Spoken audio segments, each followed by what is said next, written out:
दोस्तों, अगर आप एक एसबीआई के कस्टमर है यानी स्टेट बैंक ऑफ इंडिया के कस्टमर है तो ये न्यूज़ है, इन्फॉर्मेशन आप ही के लिए। क्योंकि अब इसके बाद में जब आप एटीएम से कैश विड्रॉ करोगे तो सिर्फ एटीएम के अंदर पिन डाल के काम नहीं चलेगा, बल्कि आपको एक ओटीपी भी डालना पड़ेगा जिसके बिना आप कैश विड्रॉ नहीं कर सकते। तो एक एसबीआई का अपडेट आया जिसको डिटेल में अभी हम लोग समझने वाले हैं आसानी से।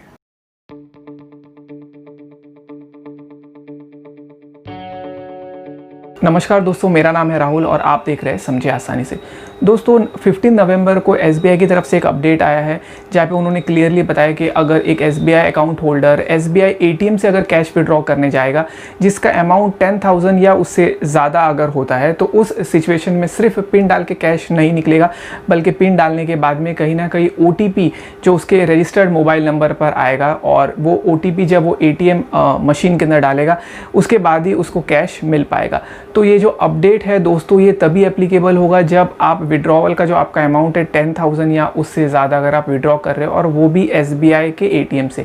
इसका मतलब ये है कि अगर आप 10,000 से कम अगर विड्रॉ करते हो, अगर वो एसबीआई का एटीएम है, तो आपको किसी भी तरीके से ओटीपी की ज़रूरत नहीं है, आप अपना कैश विड्रॉ कर सकते हैं। ठीक उसी तरीके से अगर आप 10,000 या उससे ज़्यादा अमाउंट विड्रॉ कर रहे हैं लेकिन वो एटीएम एसबीआई का नहीं है बल्कि कोई दूसरा एटीएम है दूसरे बैंक का, तो वहाँ पर भी आपको ओटीपी की ज़रूरत नहीं है, आप कैश विड्रॉ कर सकते हैं।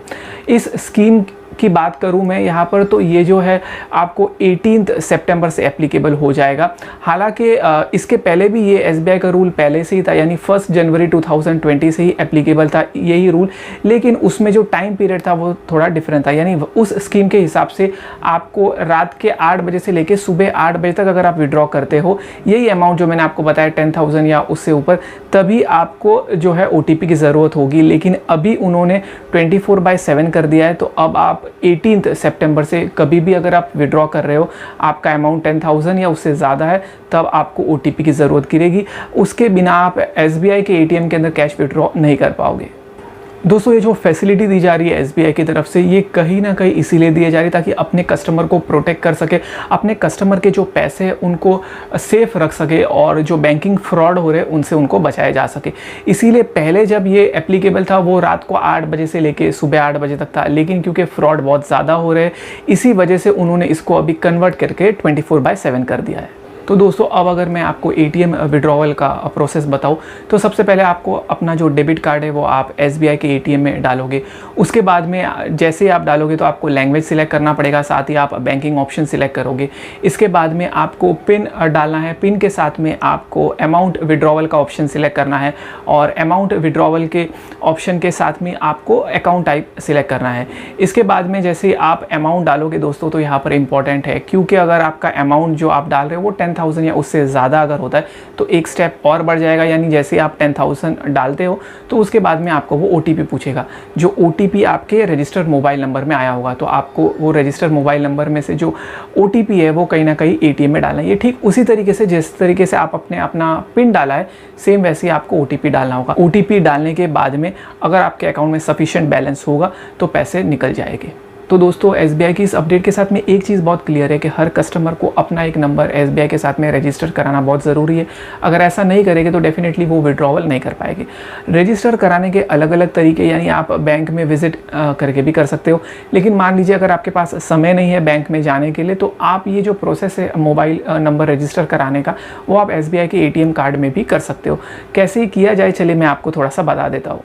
दोस्तों, अपना नंबर एसबीआई के साथ में रजिस्टर कराना बड़ा ही सिंपल है, जिसके लिए आपको आपका एसबीआई का डेबिट कार्ड एसबीआई के एटीएम में डालना होगा। उसके बाद में आप लैंग्वेज सिलेक्ट कीजिए। लैंग्वेज सिलेक्ट करने के बाद में आप रजिस्ट्रेशन के ऊपर क्लिक कीजिए। उसके बाद में आपसे पिन पूछा जाएगा, तो आपका जो एटीएम पिन है आपको वो डालना होगा।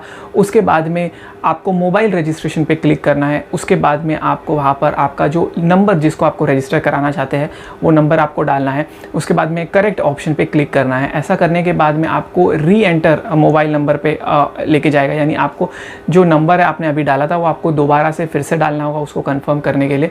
तो अब फिर से जब आप नंबर डालोगे तो आपका जो मोबाइल नंबर है वो रजिस्टर हो जाएगा, जिसके बाद में आपको एक मैसेज आ जाएगा जिसमें क्लियरली लिखा होगा कि thank you for registering your mobile number with us.